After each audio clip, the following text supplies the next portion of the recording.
Hoy hablamos con la doctora Natalia Frías Guzmán y Sari Méndez de Naciendo, una doula y una ginecóloga. Tratemos el famoso tema del VBAC. Quédate con nosotras.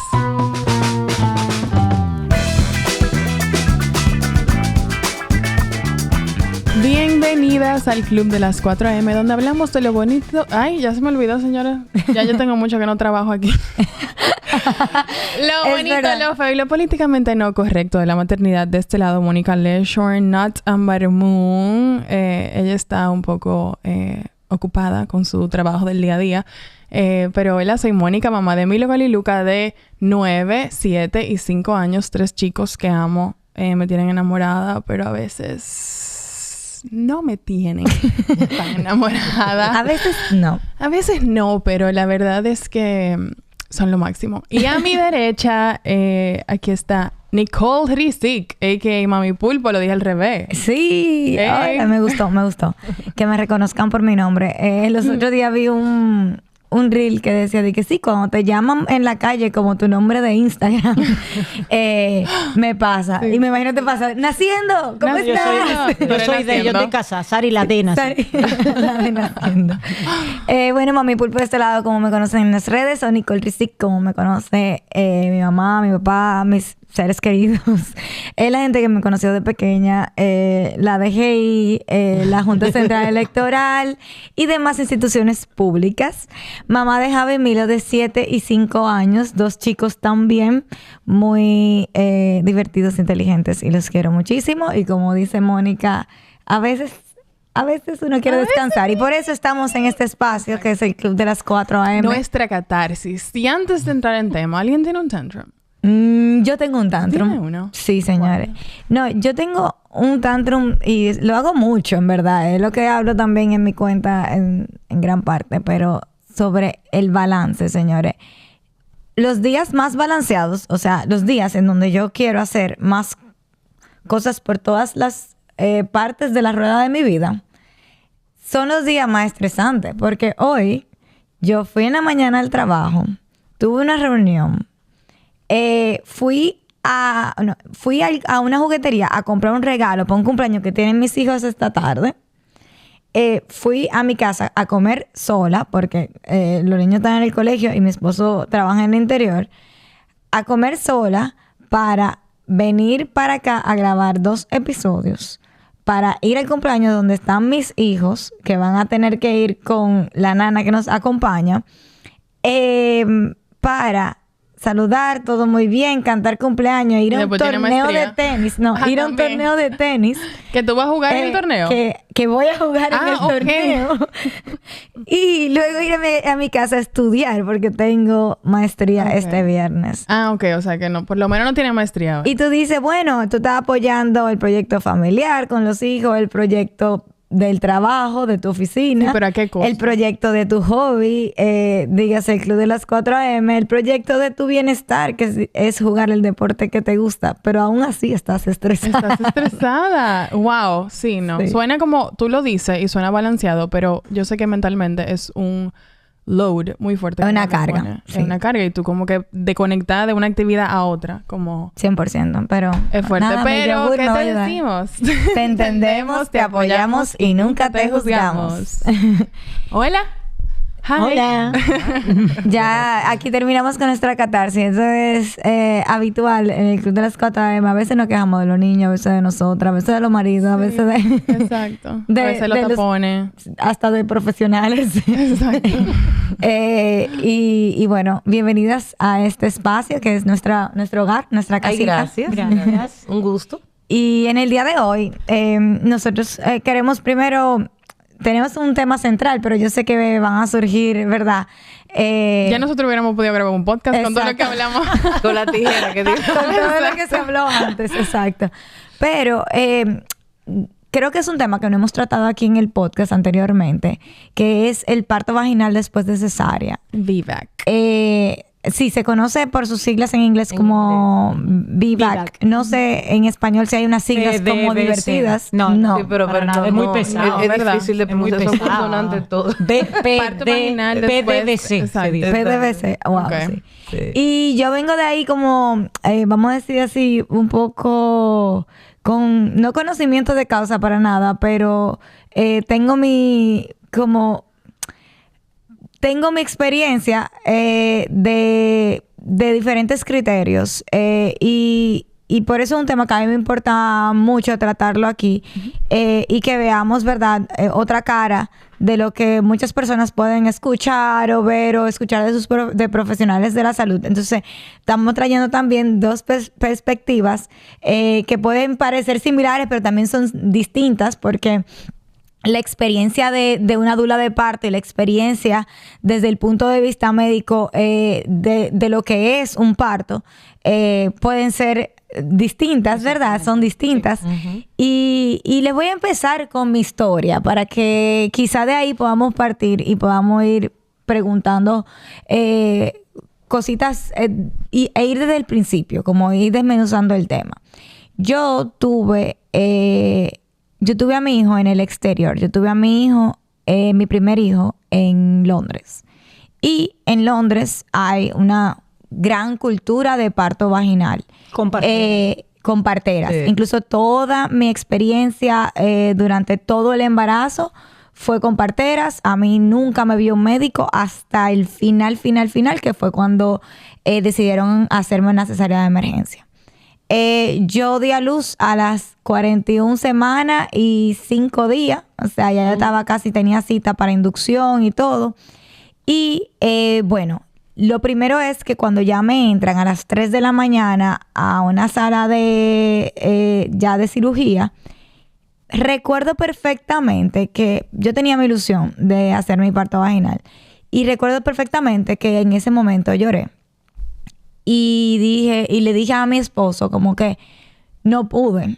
O sea, y se me aguaron los ojos porque para mí era algo muy importante.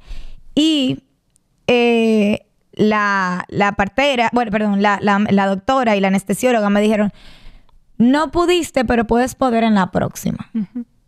Y yo me quedé con eso en la cabeza.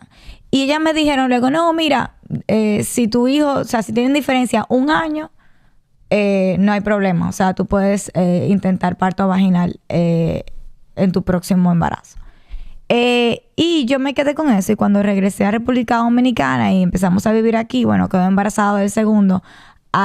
Yo quedé embarazada al 1 año y 2 meses del primero.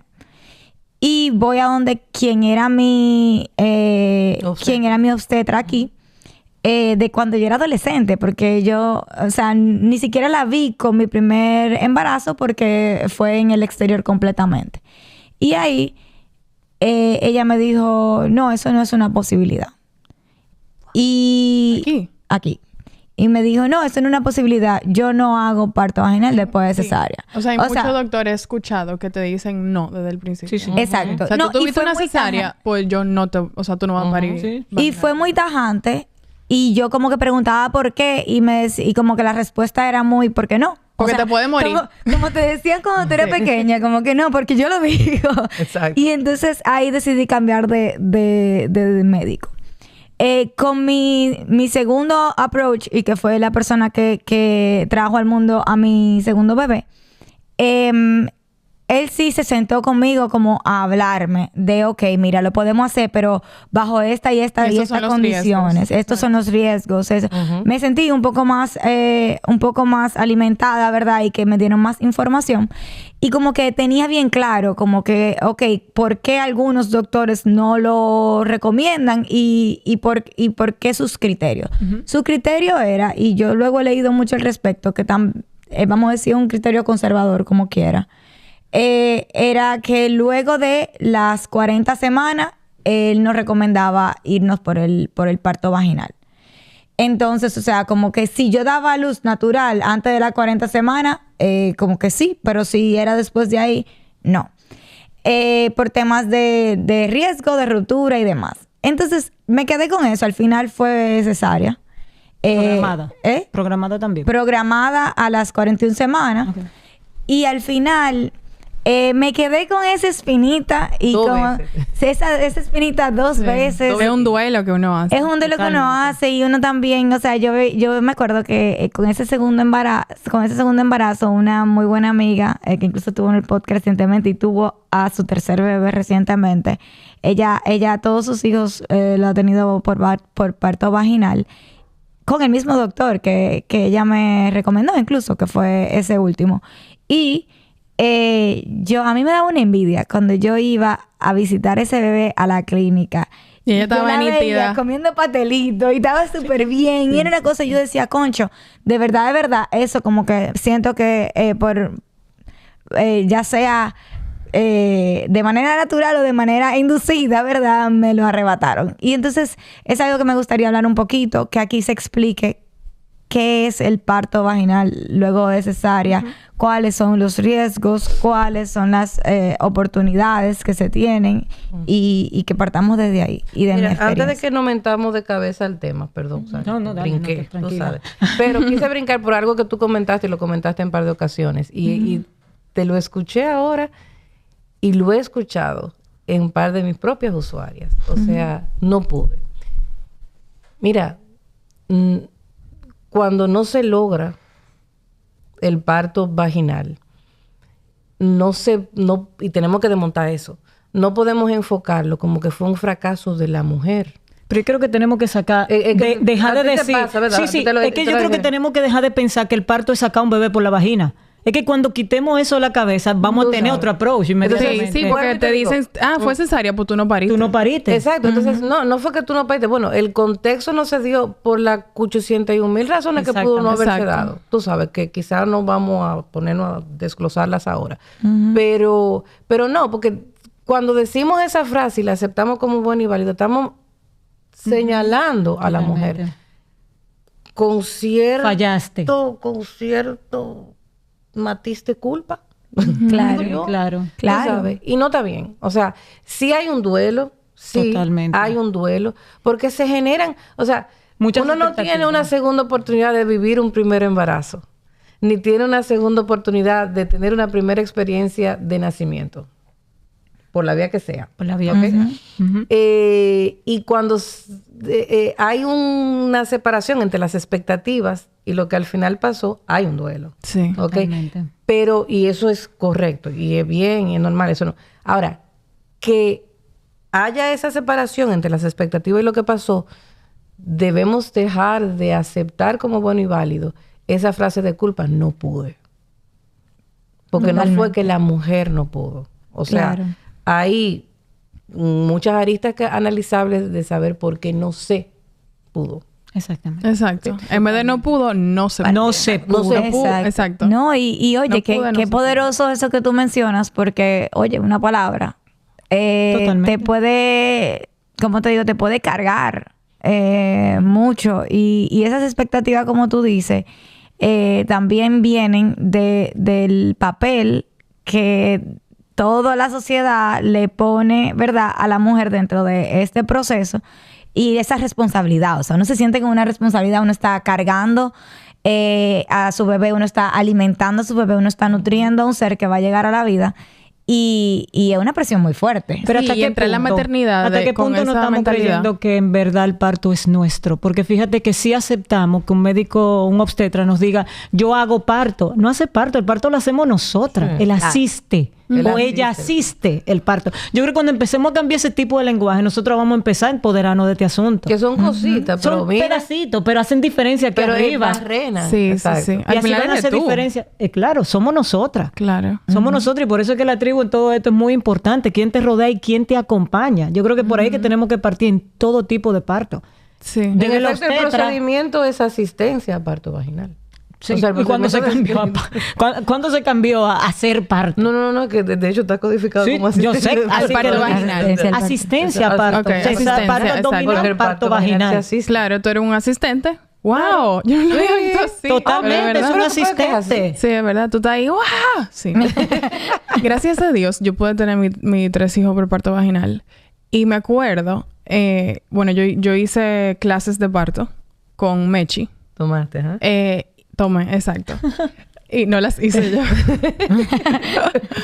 Y me acuerdo que yo estaba tan nerviosa. Yo como que si me hacen una cesárea después de yo estos 9 meses fajada en esa clase, que sé yo qué, bla, bla. Eso es un disparate. Y al final, ese apoyo que te da esa clase, sí, tú lo utilizas. O sea, ese conocimiento, que todo lo que tú aprendes, porque te enseñan hasta a cargar al niño, a bañarlo, a todo. La lactancia. La lactancia. Mucha gente como que ponen el mismo renglón. El tema del parto vaginal con la lactancia. Como que pudiste parir y lactaste. Como que eres perfecta. Sí, tú puedes tener una cesárea y lactar. Exactamente. O sea, sí, hormonalmente no se comporta igual. Exacto. Pero hay que hacer una diferencia. Hormonalmente no nos comportamos igual. No es lo mismo. No es lo mismo. Yo creo que hormonalmente toma más tiempo para que la leche baje, ¿verdad? Aunque Claro, las asesoras de lactancia no asesinen, sí, es diferente. Está descrito, los picos de oxitocina que se tienen después de un parto vaginal son mucho más que lo que se tiene después de una cesárea. Claro. Okay. Sí, pero yo creo que contradiciéndote un poquito, y sí, fisiológicamente si nos vamos a la parte técnica, que es la nuestra, quizás. Sí, es verdad, eso es verdad.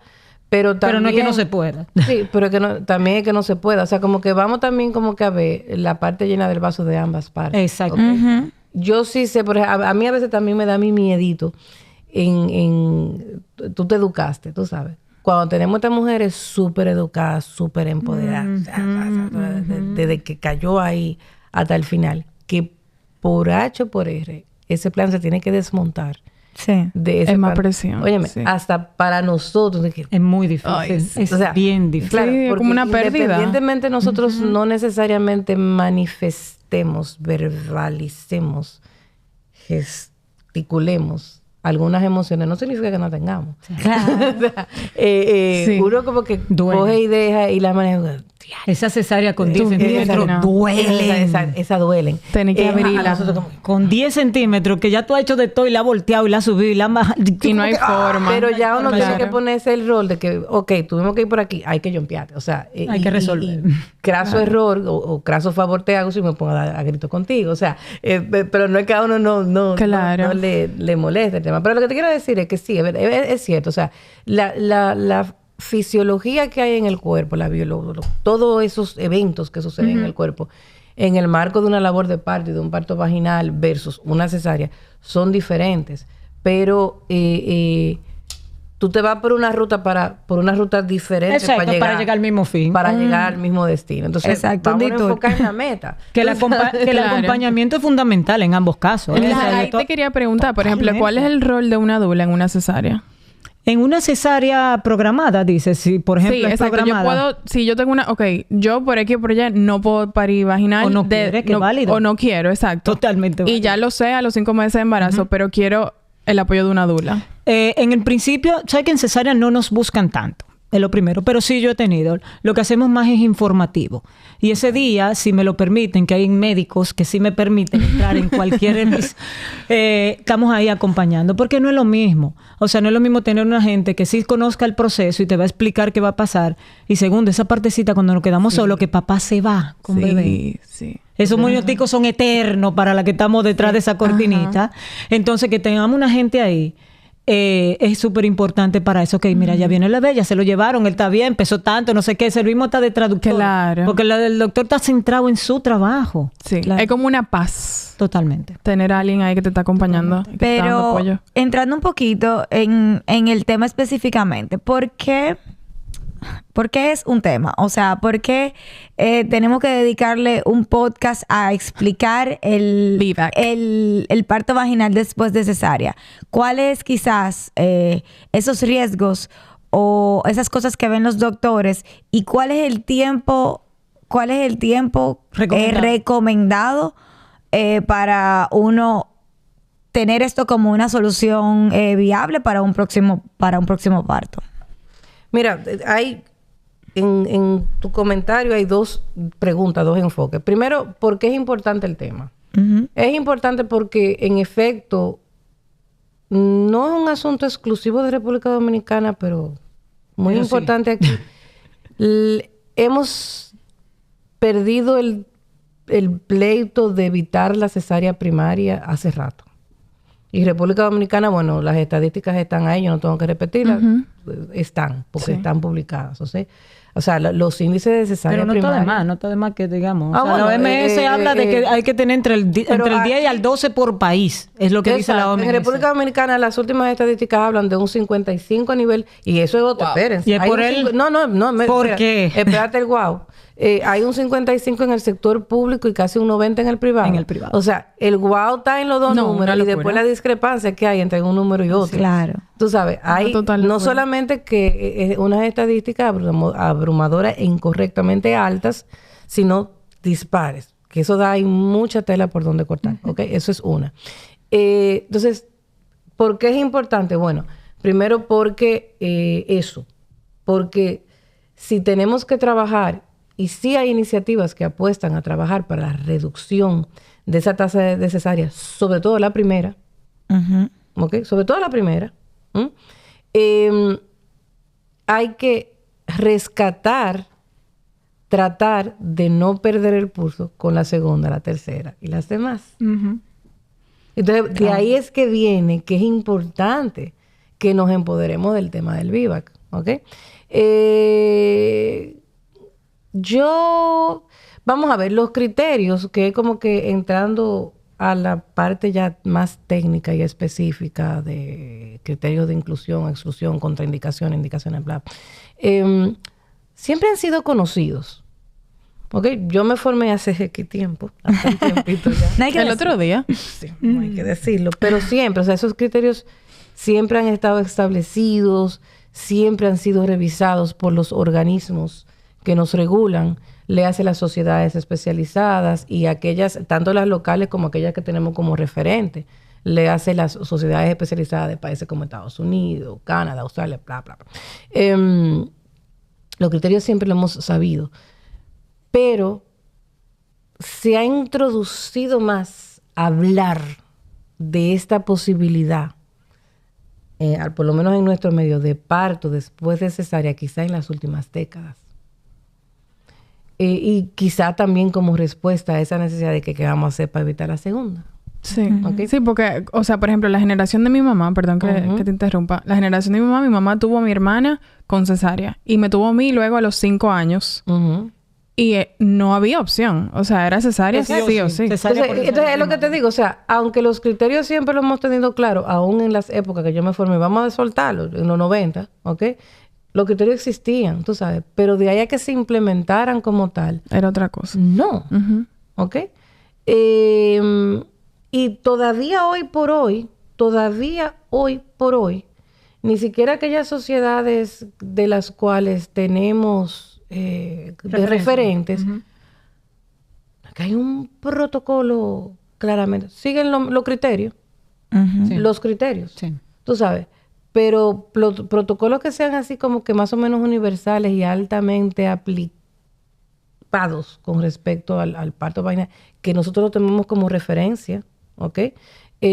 No es que hay. O sea, por ejemplo, la sociedad española. Tú sabes que en España, bueno, tú estabas en España, Ujú. Sí, recientemente, ellos tienen sus autonomías, que son casi como que gobiernos y tal, y tienen protocolos. Y hay en Barcelona y hay en algunas autonomías que tienen hospitales que son muy emblemáticos de algunas áreas clínicas, incluida Ok. en obstetricia. Y tienen protocolos bien establecidos. Y en América Latina también hay. Sí. ¿Ok? Pero, ¿qué tanto en la formación?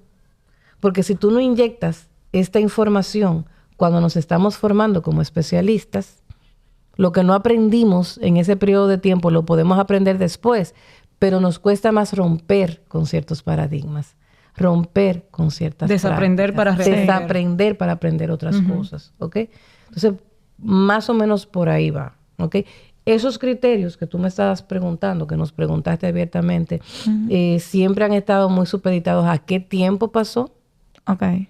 entre un evento obstétrico y el otro, o sea, qué tiempo pasó específicamente entre que hubo la cesárea y se apuesta a un parto. Ahí siempre hemos tenido un tete, porque si bien es cierto hoy el tiempo, antes era, Está descrito, era 2 años. tan descrito. Eran 12 meses, 2 años, recalcitrantemente. Hoy es 18 meses. Entre el pleito 18 y está 24. 18 meses No, pero aquí hay médico, entonces ahí te voy a ser yo la que tal vez pelea un chingo con tu clase. No, con la clase médica. Aquí me dijo que todavía están hablando de 5 años. O sea, que lo que nos está faltando es actualización. Y te digo que no, porque la otra cosa es que si hablamos de periodo intergenésico, que es mi tema, si hablamos de periodo intergenésico, 5 años ya es un periodo intergenésico indeseablemente prolongado. Claro. ¿Ok? O sea, porque ni tanto, o sea, ni es bueno ni es malo. Ni tanto que queme el santo, ni que se... Pero ¿y a qué se refiere, perdón que le interrumpa, a qué se refiere con eso? Que 5 años es un periodo... indeseablemente largo. O sea, se entiende que, si bien es cierto que se deben evitar embarazos muy consecutivos, que no se cumpla, aunque sea ese mínimo de los 18 meses entre uno y otro, cuando pasan 5 años desde todos los puntos de vista. O sea, si tú tienes una mujer que tuvo su primer parto a los 35, ¿cuánto va a tener 5 años después? Claro. Claro. O sea, el calendario sigue pasando, no solamente para el periodo entre un embarazo y otro, sigue pasando. Claro. De manera global, en todo el sentido de la palabra. Entonces, periodos intergenésicos muy prolongados aumentan la brecha de que tú agarres a una mujer en otras condiciones de salud que no fueron las originales. ¿Ok? Pero bueno, retomando el pleito entre nosotros y el periodo intergenésico, 18 meses, 24, o sea, de año y medio de parto, a 2 años. De la cesárea al parto. De la cesárea al parto. Por ejemplo... Estamos hablando de embarazarte a los 9 meses, 10 meses. Por ejemplo, en mi caso, mis hijos se llevan 2 años justo. Sí, o sea, aplicable. Sí. Claro. Estaba eso. Estaba el tener claro, para retrotraerme un poquito y explicar un poquito más, tenemos el útero, la cesárea evidentemente es una apertura en la parte frontal y por lo general inferior, en la parte inferior del útero, muy parecida a la que queda por fuera cuando se hace aquí Fanestil, ¿ok? Pero hay una cesárea que es la cesárea horizontal, clásica, que es hacia arriba. La que tienen nuestras eso madres. servimos la duda para traducir. No. Nuestras madres tienen... verdad. Estoy hablando del útero. Una cosa es como tú abres la piel. Para arriba. Yo pensaba que se iba así para abajo. No, muchacha. Dentro no. Ay, mira que... No, lo hace al pasito. Ok. Y ese, claro, porque son muchos layers. Bueno, porque quizás si tú te dieras la duda. Yo no sabía. No, yo juraba que eso era así. No, la cicatriz de la piel no tiene nada que ver con la cicatriz del útero. Ok. Wow. No, claro. Tú sabes. Entonces, ¿qué pasa? El que haya una cesárea clásica, que es la que es vertical, que abarca el cuerpo del útero, no nos vamos a meter en detalles muy técnicos para no complicarlo, está contraindicado. Sí. Ahora, y en algún momento, en el inicio de los... Tú sabes, te estoy hablando en mi época... Ay, yo no puedo hacer esto, porque en mi época de formación... tú sabes, en mi época de formación se nos decía, si tú tienes que tener la evidencia de que fue segmento, que fue segmentaria. ¿Quién tiene la evidencia de cómo lo operaron? O sea, ninguna persona anda con un expediente. No, y eso, por ejemplo, sí. Y eso, por ejemplo, sí fue una observación que me hizo el doctor en su momento, que me decía, mira, además de que como fue una cesárea de emergencia, allá no es nada como aquí en cuanto a de que vamos a poder hacerlo lo más estéticamente posible. Sí, allá era como... y me quedó una gran cicatriz. Sí, pero de afuera. De afuera. Pero entonces él me decía, adentro yo no sé cómo, o sea, yo no sé cómo te lo hicieron. Yo no sé entonces, cómo lo que se ha flexibilizado un poquito era que en algún momento el discurso era que había que tener una evidencia, tú contactar el obstetra, que eso era la primera... Y que tampoco se iba a acordar. Al menos que en este año yo todita lo hice así. Sí. Hoy día sabemos que la cesárea hacia arriba, que es la clásica, tiene indicaciones muy específicas que no son tan frecuentes y que si esas indicaciones no están... Si no fue por eso, la primera cesárea cae como que mucho de cajón y es muy obvio que no fue corpórea. No, que no fue corpórea. O sea, que no se hace. Ahora, si tú dices, mira, mi cesárea primaria fue por un transverso, que cuando el bebé está atravesado. Es muy probable. Sabes que hay alta posibilidad de que sea para arriba, que sea vertical. Entonces, bueno, estaba el tiempo, estaba el tipo de cicatriz que se tenía en el útero. sobre el útero. Y obvio, quizá debió ser la primera, que en este nuevo embarazo no haya Ningún riesgo. ninguna contraindicación Ok. absoluta a un parto vaginal. ¿Ok? A eso se suman muchísimas otras. Esos son como que los tres Los tres más grandes. los tres fuertes. Más de peso. Más de peso. Dependiendo de los protocolos que hayan en diferentes países, pueden agregarse algunos criterios. Esos son los tres más importantes. Y con respecto al segundo, que fue en el que me cogí más tiempo, que de la cicatriz, sí estamos un poquito más flexibles hoy día, de que si no fue por una tumoración en el útero, Estás que flexible impidiera, tú. o sea, sí se entiende que fue en el segmento que te la hicieron, que no te la hicieron para arriba. Pero aún así estamos hablando de que la mayoría de obstetras, el miedo que le inculcan, porque cada rato nos pasa, o me pasa mucho a mí cuando me hablan, es que mi médico me dijo que se me iba a abrir la cicatriz. Sí. Que se me iba a abrir el útero. Y les ponen la cabeza volando. No están hablando mentira. Es verdad, existe la posibilidad. Ahora Sí. vámonos al detalle, porque el problema es cómo hablamos, cómo habla el personal médico. O con qué intención. O con qué intención, gracias. Si nos vamos al detalle, tu útero se te puede abrir en un 1%. La probabilidad de que en un parto vaginal después de cesárea el útero se abra es del 1%. Entonces vamos a agarrarnos del 99 para tratarlo. Claro. Lo fuerte Claro. es que después de 2 cesáreas, el estudio lo tiene EICO, que es la Sociedad de Ginecólogos de Estados Unidos. Con 2 cesáreas se duplica, ve a ver, 2%. ¿Es verdad que se duplica? Está como cuando 2%, tenga aumento. claro. Exacto, 2%. Y tú dices, Duplicó, todavía pero ¿qué tenemos fue que 98. Que aumente Claro. el salario. Y si nos vamos a parto en casa, ni se diga, porque el hecho de ir a un parto en casa, en Estados Unidos el estudio habla de que baja a 0.6 la probabilidad de que el útero se te rompa. En un parto en casa. En un parto en casa. Parto ¿Por qué? vaginal. ¿Cuál es la diferencia? Porque no hay intervenciones de ningún tipo. Y lo que pudiera aumentar, porque de eso hablaba el estudio, que lo que puede aumentar la ruptura de útero se debe muchas veces a las intervenciones médicas que se hace durante un durante un TOLAC, que no hemos hablado de eso. Se Sí, llama entonces, TOLAC, la intención de parto la vaginal. prueba de labor de parto. La intención de prueba parto después de cesárea se llama TOLAC. No la- tiene un nombre. No la Try of labor after cesarean. Ah, Entonces, si Estamos viendo logras una el clase parto aquí. vaina después de cesárea, se llama VIVAC. Ok. Exacto. ok. Y Ok, una pregunta. ¿cuál es el...? Ah, Perdón. Entonces, Estamos ¿cuál llenas de es el...? preguntas. Sí, tengo muchas preguntas. Entonces, al final, ¿qué pasa si se te rompe el útero? Te hacen Bueno, una cesárea. sí. O sea, otra porque cesárea. lo que yo he Lo que pasa es que- escuchado es que tú te mueres. O sea... No, mira, lo que pasa es que... Tú duras vamos a 3 ver. segundos viva. Literalmente me dijeron segundos. No, mira, lo que sí pasa es que, y vamos a ser también responsables con la Claro, retórica, claro. o sea, lo que sí pasa es que, por ejemplo, en República Dominicana, sobre el 90% de los partos son institucionales. Cuando digo institucionales, son en hospital o en clínica, público, privado, whatever. Lo que sí se recomienda es, y eso es una recomendación también universal y que no transgrede derecho y que es buena paz, o sea, está bien por donde quiera que tú la agarres, es que en la estructura donde tú estés asistiendo a una mujer en una labor de parto, para parto vaginal después de cesárea, tienes que tener un quirófano de Acceso a un quirófano y el personal disponible Totalmente. para una cesárea de emergencia. Sí. El tema del riesgo de una ruptura uterina, el riesgo de vida de una ruptura uterina está muy vinculado a la pericia de que se detecten los signos de esa ruptura de manera oportuna antes de que lo que ocurre, claro, en medicina... Mira, ahí tengo yo la pregunta. Entonces, ¿será que no estamos no tan capacitados No te personal metas médico? ahí. Pero, Gracias. no, el tema es que quizás... Lo fuerte es que la dula sí estamos capacitados para eso. Sí, pero espérate, están capacitadas en teoría, como estamos capacitados toditos, pero ¿cuántas rupturas uterinas tú has tenido? O sea, No, una claro, cosa, o sea, total, una ahí sí te cosa es entiendo. lo que uno Saberlo en está la teoría. teóricamente capacitado y otra cosa es lo que tú en la práctica tienes la capacidad. Claro. Porque no vamos a decir que hemos visto toditos rupturas uterinas, pero ¿cuántas? Bueno, cariño, si nos vamos a eso, según lo que me llegan a mí por los DM, aquí hay médicos que lo ven diario casi. Vuelvo y te digo, A mí me da depende... 5, 6, 10. Tú dices, ¿en serio? O sea, nosotros se nos están rompiendo los úteros.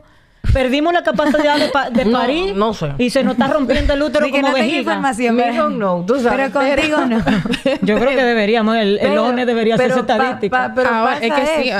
además, ¿cómo tú te das cuenta que se está rompiendo el útero? sí, O sea, hay forma, hay No, forma. hay Hay claro. sí. O sea, hace 100, o sea, porque tú no estás viendo, pero no se el ve. patrón Pero de hay- contracción hay- Pero cambia. si tú estás pariendo y tú estás pujando y se te rompe el útero. No, lo que Es que pasa es que yo me por lo imagino general así. no No es es en ahí. ese momento. Ah, Tú sabes, en el yo transcurso pensaba de la que era labor de en el- parto. No, Ah, ok. Yo pensaba que en mientras tú estabas cualquier pujando. momento, pero están claramente descritos los signos, que es lo que se puede ver y medir, y los síntomas, que es lo que la mujer puede sentir, que te hacen sospechar, y lo que tú Ok. puedes ver, o sea, te hacen sospechar con que está ocurriendo una Exacto. ruptura uterina. No se confirma hasta que Tú no se sabes, abre, ahora pero se confirma sospecha. que hay una Ah, ok. ruptura uterina cuando tú abriste y tú viste que el útero en efecto Ok. estaba abierto. ¿ok? Ok. De hecho, muchas veces uno hace, sí, porque si a eso vamos, o sea, y ya no sé si me... pero, sí, muchas veces, ya empecé, pero Me muchas encanta. veces uno hace cesáreas electivas Claro. con varias cesáreas anteriores y tú literalmente la parecita del útero Es una telita. es una telita. O sea, Ok. Sí, a una mí, telita transparente. Ok. a mí mi doctor me lo explicó de la siguiente manera y me decía, el útero es como un globo y cuando tú lo ves que no está extendido, ¿verdad? Ujú. Es la misma masa, o sea, es la misma masa que como un globo, tú lo ves bien oscuro cuando no está extendido y en la medida que tú vas extendiéndolo y Exacto. ampliándolo, se va poniendo más, En la parte de más abajo. fino. En la parte de abajo, que es claro. el llamado segmento, que es por donde típicamente se hacen las cesáreas, por las causas quizás más comunes de cesáreas, que Sí. no son las que comenté ahorita, que es la clásica, que es la que va para arriba, ¿no? Entonces, lo que te quiero decir es que sí, hay un riesgo Existe de un riesgo. morbimortalidad. Morbilidad se refiere a enfermedad y mortalidad, muerte. Sí, de que hay un riesgo de morbimortalidad con una ruptura uterina. Sí, no podemos decir que no. Claro. Tú sabes, ahora, el riesgo va inversamente proporcional a la oportunidad, a la raudez, o sea, la rapidez con la que tú detectaste o la ruptura o el riesgo de que, mira, esto como... Hay algo que no me cuadra. Aquí hay algo que no me cuadra. Entonces, de ahí, volviendo a lo que originalmente empezó esta parte de la discusión, cuando se está asistiendo a una labor de parto, después de parto vaginal, después de una cesárea, tú tienes que tener todo tu asunto montado. Y, Claro, sí o sí. eso implica que tú debiste haber preparado incluso a esa mujer con reserva Con de reserva de sangre. y con un equipo ahí en QAP, que si se arma un juidero, no es que tú vas a empezar a llamar gente y ayudando, no, ese equipo tiene que estar ahí. Claro. Ahí. ¿Ok? Y esos Entonces, protocolos, vamos a decir esos protocolos, me estoy quizás entrando en un tema más institucional, lo que sea, pero, o de políticas. ¿Ese protocolo es un protocolo médico establecido o, por ejemplo, debe ser regulado por los organismos locales? O sea, ese protocolo de tengo que tener reservado, o sea, tengo que tener esta disponibilidad para poder irme por esta vía. eso fue lo que comenté en algún momento anterior, tú sabes. No hay que hayamos revisado y encontrado protocolos universales. Cuando uno dice universales, que sean transversales a todos los países. Por lo general, ¿quién tira protocolos universales? OMS, Sí. Ok. que es la Organización Mundial de la Salud, tú sabes. Ujú. Hay protocolos establecidos que pertenecen a países o a sociedades especializadas. Ah, sí, eso es lo que se refería con... Eso es lo que estábamos. sí, EICO, que yo recuerdo, porque yo lo pregunté en una actividad de EICO que hubo. EICO, te digo, siempre mencionamos EICO porque EICO es quizá punto uno de de nuestros referencia. principales referentes. ¿Ok? Yo recuerdo que en la actividad que hubo en COVID, pregunté directamente y no habían. Están los criterios de inclusión, los criterios de las recomendaciones, pero no un protocolo. Exacto. No hay paso a paso. No Paso a hay paso. un protocolo, es un paso a paso de qué hacer, cómo hacerlo y cuándo hacerlo. Exactamente. ¿ok? Claro. Y eso quizás sería una gran cosa, porque si se estableciese oficialmente de parte de nuestros organismos competentes, se tiene la obligación de enseñarlo al personal que está en formación, a las personas prestadoras de servicios de salud ginecobstétricos que están en formación, y empezar a romper ese ese paradigma. miedo, ¿ok? Que sí se le tiene, porque nosotros sí, en términos generales, creo que, hablo por mi experiencia, pero puede ser un comentario bastante general, le tememos bastante a lo desconocido, a lo Sí. propio, a lo poco experimentado. Totalmente. Sí, decimos, hay un ¿cuántas riesgo, cosas- no, me voy a lo ¿cuántas seguro. Que sea un cosas- mínimo. ¿Cuántas cosas uno no se sabe, como la discusión que recién tuvimos? O sea, ¿cuántas cosas uno no se sabe por teoría, pero tú la viste en la práctica? Ujú. Entonces, si tú no la has visto en la práctica, a uno no le queda ni siquiera la certeza, yo voy a ¿Será? llegar. No, O sí. sea, yo Yo voy a saber cuándo... tú sabes, cómo- lo voy a poder resolver. Entonces,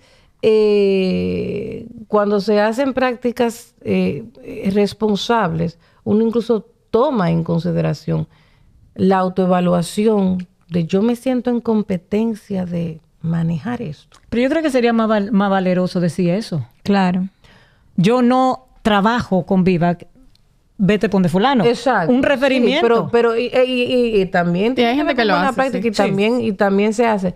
Pero ya lamentablemente ese acto de yo no lo hago, ve a donde fulano que sí Es muy tiene personal. idea de cuánto, depende mucho de la personalidad. Claro, de totalmente. la personalidad Claro, de y- cada sí. Yo quien. creo que en todo esto se nos está olvidando un punto importante. Hemos hablado de mucho aspecto clínico. Se nos está olvidando la mamá.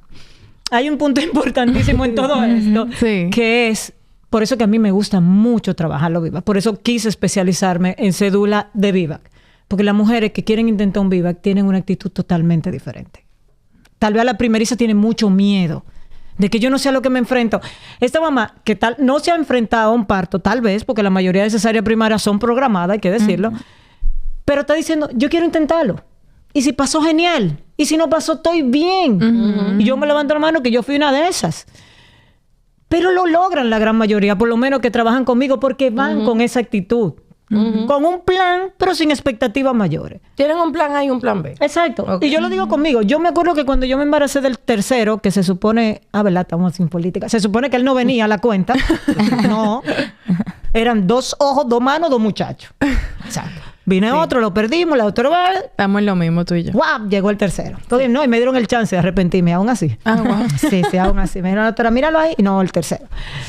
Y yo lo primero que dije, ok, llegó, yo te paro. Si llegó, yo te paro. Porque yo el primero fue una prematura, el segundo fue un postérmino sentado, y el tercero dije, tú llegaste, yo te paro. Ya tú eras dula. Yo era dula. Pero ser dula no tiene que ver nada. Cuando tú eres mamá, eres mamá. Cuando tú eres la que está Cuando tú eres pariendo, madre, eres exacto. madre. Yo busqué 2 dulas. Entonces, yo dije, vamos a intentarlo. Pero fue literal. Me acuerdo que le dije a las dulas y a la doctora, yo voy a intentar un parto vaginal después de 2 cesáreas. Si tengo que firmarle, le firmo lo que sea a todo el sí, mundo. porque te ponen a firmar. Pero sin expectativa. O sea, si parí, genial. Y más que tenía la mala fe de que mi esposo sea el que se preparara. Pero si no paro, no parí, pero lo intenté. Lo intenté. Y literal, llegué a 10 centímetros. Y yo estoy feliz con lo que se logró. No sentí las contracciones, pero bueno, sentí lo que se supone que tenía yo que sentir en mi caso. No me dolió. Pero experimenté todo el proceso. Y eso, al final, cuando tú tienes una mamá así, que son las de Viva, que normalmente van con esa actitud, terminan lográndolo. Pero mira, y no Así es, el tranquilidad. tema no es ni siquiera no tener expectativas, porque tú dices, no, como si... No es que no tengas expectativas, pero es que tengas capacidad de afrontamiento para lo que sea, que Claro. como termine. Incluso, me fascinó lo que tú estás diciendo, o sea, típicamente la de Vivac sí, porque la de Vivac está muy advertida de que, mira, se pueden... Hay una posibilidad. Vamos a comprometer, vamos a enfocarnos con que sí, con que se va a lograr, pero tú supiste que tiene números jugados como para que no. Tiene más números jugados si no tuvieses esa cesárea primaria. Pero, cogiendo tu discurso y linkeándolo con lo que estuvimos hablando anteriormente, incluso yo creo que toda mujer embarazada, sin desmontarla de sus expectativas de parto vaginal, Puede ser más realista. debe Claro, totalmente. para evitar esos duelos. O Totalmente. sea, debe Conocimiento tener de lo que puede pasar. Exacto. Pero No, ahí y entra la darle la importancia. oportunidad a la idea, porque hay gente que se cierra desde el primer latido del bebé. O sea, no sé si... pero ahí que es se que cierra entra la parte... la posibilidad la posibilidad del parto, del parto. vaginal, del parto después de cesárea. No, de parto vaginal desde el principio. Y también todo el mundo tiene, como decíamos ahorita, el derecho de decidirlo y demás. Y abogo mucho a eso, pero creo que a veces también por miedo nos cerramos a la posibilidad desde el principio del segundo embarazo, por ejemplo. Pero entonces ahí hablamos de falta de información al final. Exacto. Y ahí entran las educadoras prenatales, como mencionaba, entramos las dulas, donde aparte de tu médico tienes una información. Ok, sí es verdad, pero estamos jugando 50-50 todo el momento. Claro. O sea, Sí, tú pero esa tienes... información debe empezar por el periodo del primero. De acuerdo, O sea, totalmente. porque esa información... Exacto. Incluso a mí, Exacto. cuando a mí me toca tener que hacer cesáreas primarias. Sí, porque soy testigo de que lo dice del primer... Yo apuesto el parto hasta lo último, pues yo hago cesárea primaria también, o sea, y hago, ¿ok? Le digo, sí, primero que en esta ocasión no se dio. Quizás lo que te dijeron a ti en Inglaterra. O sea, con no se pudo. Exacto.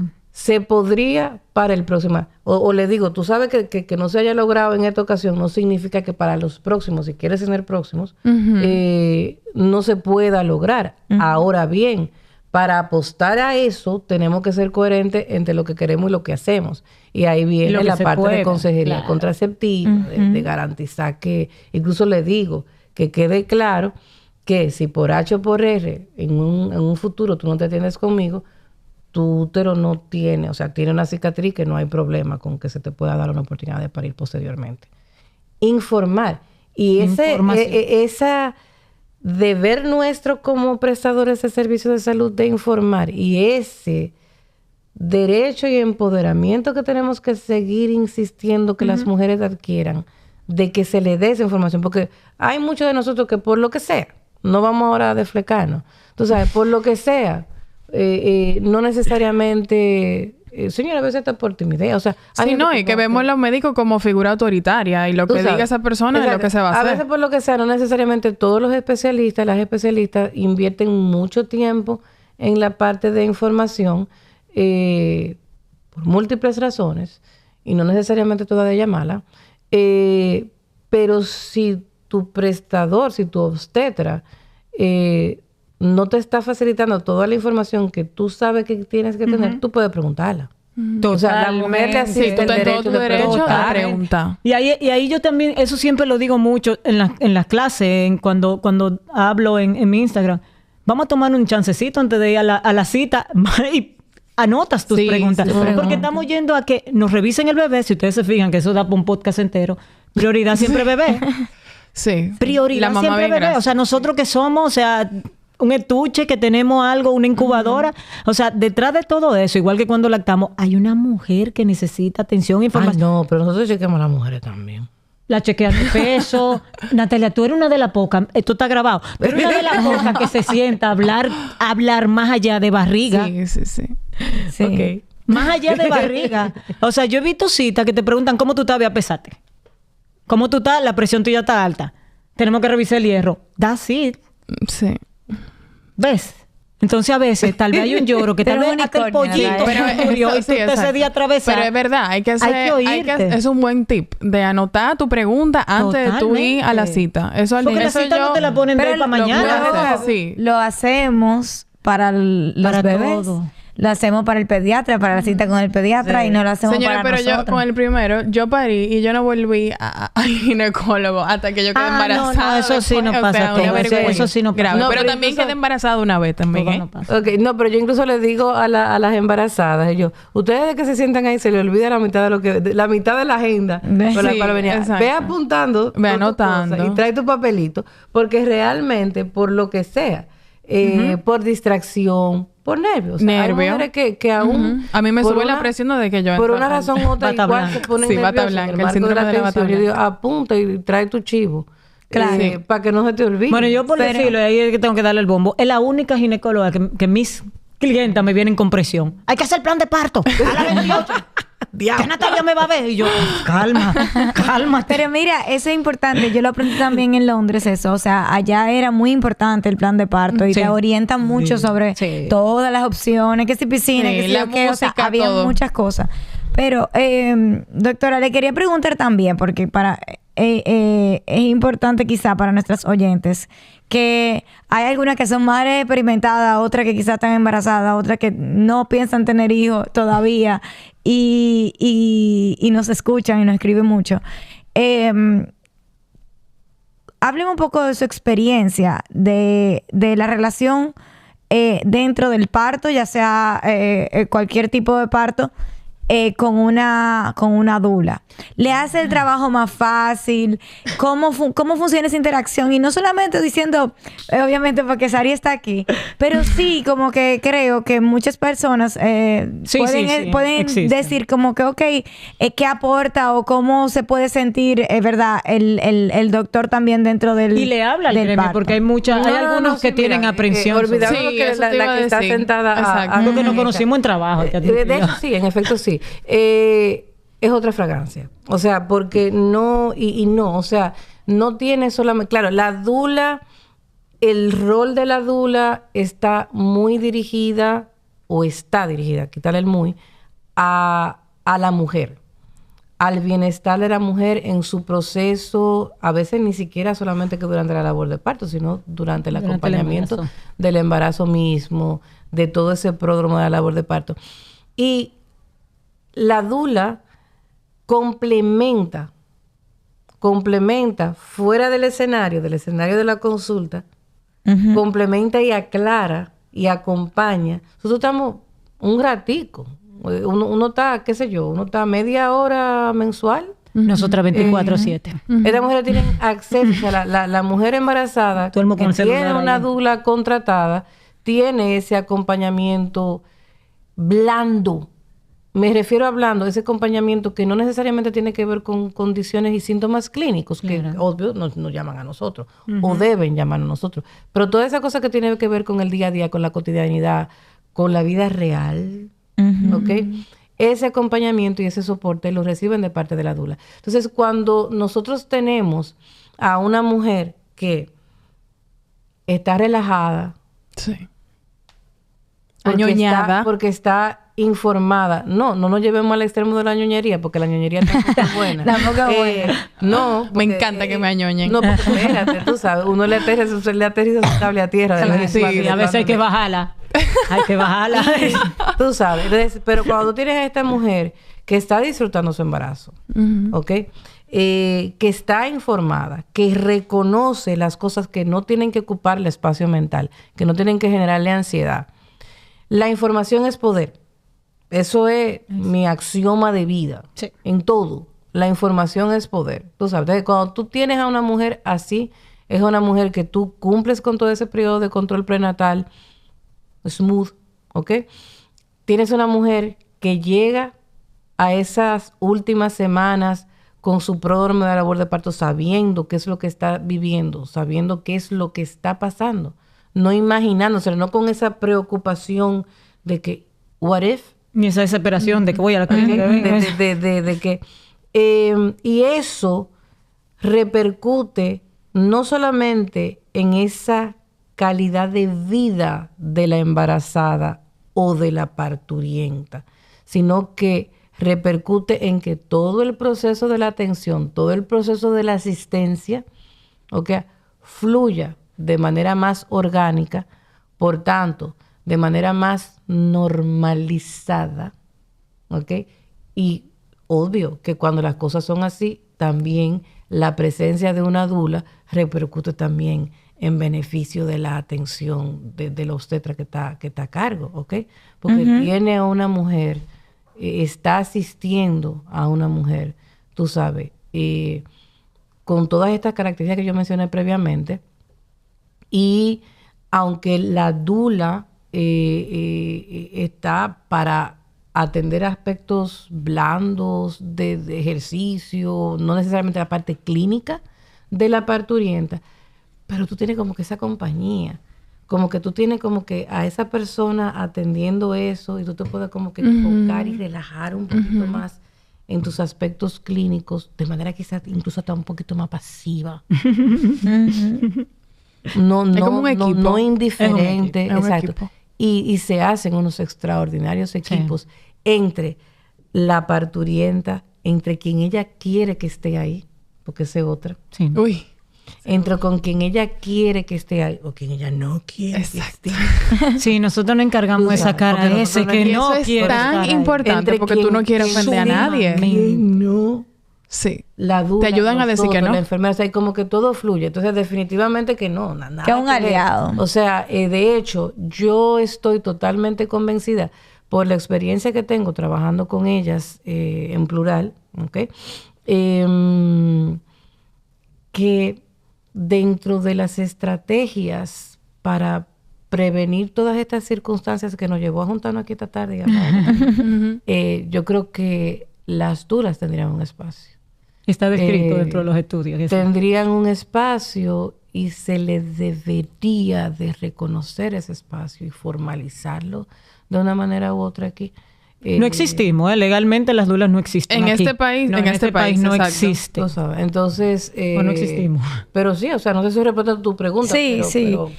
Pero a mí me ha pasado, y ahí te voy a hacer una anécdota muy curiosa. Hay médicos que te dicen que no. Eso te iba a preguntar. Sí, totalmente. Yo me acuerdo que estaba en una labor de parto en una clínica X, y cuando ya vamos a quirófano, ¿no? Que es donde mueven ya para tener, para ver. ¿Esta quién es? Me mira el doctor de arriba abajo y yo, ¿la dula? No, yo no permito dula en mi parto. Ay, no. Yo sé mi línea es muy clara. Perfecto, doctor, no hay problema. Pero me quedo en la puerta de quirófano porque yo sé. Me quedo así. Cruzada de brazos, estoy hablando con el papá, que estaban esperando que lo vitan para entrar. El papá entra, yo así, 15 minutos, 20 minutos. Yo nada más sentí que me agarraron atrás. Ven acá y yo, me necesita, dice el Ahora doctor. sí. Por favor, necesito que la calmes. 15 minutos después nació ese bebé. Ellos tenían 3 horas intentando que esa mamá se tranquilizara. Y cuando yo entré, gritó alante de todo el mundo, ven que me están matando. Claro. Nadie entendía. Simplemente era un aspecto emocional. Emocional, de le confianza. calma, yo estoy aquí, vamos a esto. Claro. Es lo que tú has aprendido todo este tiempo. Claro. Y yo creo que, mira, esas situaciones se pueden evitar con el famoso que aquí se discute si es plan de parto, tus expectativas de parto. Ah, Algo sí, se tiene es que hablar. verdad. Pero Lista de preferencias. Pero esas cosas se pueden consensuar. Totalmente. Claro. Claro. Antes con Lo que como pasa es que hay equipo. profesionales que te dicen, no podemos hablar de parto porque tú tienes 20 semanas, 28. El parto lo hablamos a las 35. ¿En serio? ¿Qué hay? Pero eso Profesionales no es por nada. Eso es como, y perdonen el símil que puede ser fatalista, pero eso es como tú no decir tus deseos de muerte pensando que tú te vas a morir viejo, ¿entiendes? Al final, a fin de cuentas, tú no sabes. Esto no se le puede fluir al universo. Claro. Simple como al eso. final, O sea. tú el que está preparado, el que es precavido, ¿verdad? Dice que valen por 2. Así es. Pero algo que le quería comentar antes de también de cerrar, a mí me gustaría mucho que me hablaran un poquito de experiencias de casos de éxito. O sea, pasa que muchas personas dicen, ajá, pero dame la evidencia, pero dime cuánta. O sea, ¿qué experiencia ustedes pueden decir? Mira, este VBAC para mí fue importante, o en el último año me ha pasado esto, o esta ha sido la experiencia que he tenido. Versus también quizá lo negativo, porque de esa manera podemos poner como en contexto. Sí, más perspectiva también. De que es algo que se da y que es algo que Yo creo que esto va de la mano del médico que lo está asistiendo. Ahí yo creo que Natalia ahí se tiene que quedar calladita. Esto depende mucho del obstetra que está detrás de eso. El obstetra que tiene partos vaginales, muy probable tenga mucho VBAC. O sea, así de antemano te lo digo. Yo tuve un caso el año pasado que me hizo venir aquí, me hizo revisar. Yo tuve alrededor de 25 VBAC exitosos el año pasado. Pero ¿qué pasó? Por lo menos 8 de esos fueron fuera del país. Mujeres que se fueron. Y uno de los que más me marcó ha sido una mamá que aquí le hicieron una zona y en teoría habían visto que el útero se estaba abriendo, que es el miedo. Y su médico le dijo, no. Después como que medio negoció y él le dijo, como me conoce, ok, tú estás con cesárea. A las 40, si te pones de parto, le damos para allá. Si te pasa a las 40, es una cesárea programada. Okay. Quedamos en eso. Salimos de ahí, del consultorio, todos con un plan. Yo estaba de acuerdo porque eso es lo que decía la zona. En la noche me llama y me dice, yo me voy fuera. Tú tienes 37 semanas, no me importa. Se subió a un avión y se fue. En teoría yo iba ahí, no me dio tiempo. A la 41 de semana se puso de parto allá y parió un bebé. Que el peso, que no hablamos de eso, de los bebés, eran 2 libras por encima de su primer bebé y parió sin ningún problema y riesgo. Wow. Entonces, esas son cositas. Aquí todo va de la mano, quien sea tu obstetra. Hay que entrevistar. Sí, mira, yo quizás respondiendo lo que tiene que ver mi parte con respecto a la experiencia, sí, yo no puedo decir que cuando yo empecé, tengo que aclarar lo siguiente. Yo soy ginecobstetra y oncóloga, ¿ok? Yo hice ginecobstetricia, hice oncología, yo duré un periodo relativamente largo de tiempo que no hacía obstetricia, porque me dedicaba solamente a la oncología. A la oncología. ¿Ok? Entonces, o sea, hay un lapso entre que yo termino ginecobstetricia y empiezo a ejercer a nivel privado. Y hago el énfasis de privado de que porque las decisiones que se toman a nivel privado son prácticamente que unilaterales, ¿no? Decisiones clínicas me refiero, ¿ok? O prácticas. Entonces, ya sí cuando yo empiezo a hacer obstetricia de nuevo, a 15 años, 15 más o menos. Sí, más, bueno, no importa. No te puedo decir que de primera intención ofreciese VIVAC, pero si uno cumple con el deber ser de mantenerse actualizado, leyendo, pendiente de qué está cambiando, déjame leer de eso. Mi recomendación es, mira, lee, enfócate y atrévete. O sea, si tú no das el primer paso, o sea, ábrete. Lo primero es quererlo. Ábrete. Bueno, pero es que estamos hablando de VIVAC, pero que eso pasa con pilas de cosas. Sí, claro, claro. En medicina, ¿no? Tú sabes, entonces, lo que tenemos es que yo creo que quizá el peor enemigo de la práctica médica actualizada podría ser resistencias.